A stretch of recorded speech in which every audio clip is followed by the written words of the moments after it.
आप देख रहे हैं जय मेवाड़ लाइव न्यूज़। आज की खबर सिर्फ एक सरकारी स्कूल की बदहाल इमारत की कहानी नहीं। आज सवाल उन मासूम बच्चों का है जिनकी आंखों में पढ़ लिख कर आगे बढ़ने के सपने हैं। लेकिन सवाल है कि इन बच्चों की गलती क्या है। उदयपुर जिले के गोगुंदा तहसील क्षेत्र के राजकीय प्राथमिक विद्यालय गवरी का भिलवाड़ा तरपाल से सामने आई तस्वीरें सिस्टम पर कई सवाल खड़े करती हैं। बताया जा रहा है कि स्कूल की हालत पिछले करीब 4 से 5 वर्षों से गंभीर बनी हुई है। स्कूल में 2 शिक्षक हैं, लेकिन पढ़ाई के लिए सिर्फ एक क्लासरूम है। यानी पहली कक्षा से लेकर 5वीं कक्षा तक के बच्चे एक ही कमरे में बैठकर पढ़ने को मजबूर है। एक तरफ पहली कक्षा के छोटे बच्चे, दूसरी तरफ 5वीं कक्षा के विद्यार्थी। अलग अलग कक्षाओं का अलग अलग पाठ्यक्रम और पढ़ाई के लिए एक जगह सिर्फ एक कमरा।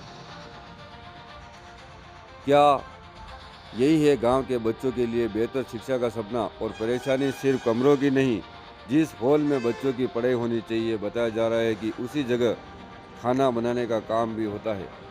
यानी पढ़ाई की जगह भोजन बनाने की व्यवस्था और स्कूल का टॉयलेट, उसकी स्थिति भी बच्चों के लिए परेशानी का कारण बनी हुई है।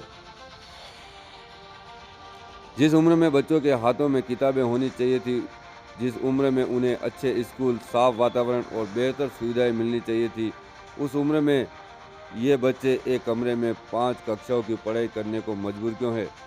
क्या गांव के इन बच्चों का कसूर सिर्फ इतना है कि वे एक सरकारी स्कूल में पढ़ते हैं? सरकार शिक्षा के लिए करोड़ों रुपये खर्च करने की बात करती है। स्कूलों में सुविधाएं बढ़ाने के फैसले लिए जाते हैं। बच्चों को बेहतर शिक्षा देने की योजनाएं बनाई जाती है। लेकिन सवाल है, इन योजनाओं का लाभ इन बच्चों तक आखिर कब पहुंचेगा? अगर स्कूल की स्थिति कई वर्षों से ऐसी है, तो इसकी जिम्मेदारी किसकी है? स्थानीय स्तर पर निगरानी कौन करता है? शिक्षा विभाग के अधिकारी स्कूलों की वास्तविक स्थिति देखने कब पहुंचे? और सबसे बड़ा सवाल, सरकार के फैसले और ज़मीन पर उनकी हकीकत के बीच इतनी बड़ी दूरी क्यों है? इन बच्चों को किसी से विशेष सुविधाएं नहीं चाहिए, उन्हें बस चाहिए एक सुरक्षित स्कूल, पढ़ने के लिए पर्याप्त कमरे, साफ सुथरा टॉयलेट और ऐसा माहौल जहां वे अपने सपनों को उड़ान दे सके। बच्चे देश का भविष्य है और भविष्य को अगर एक कमरे में समेट दिया जाएगा, तो फिर सवाल सिर्फ स्कूल की इमारत का नहीं रहेगा, सवाल हमारे सिस्टम की सोच पर भी उठेगा। अब देखना यह है कि जिम्मेदार अधिकारी इन तस्वीरों को देखकर सिर्फ आश्वासन देते हैं या फिर गोगुंदा के इन बच्चों को उनका हक, एक बेहतर स्कूल वास्तव में मिलता है।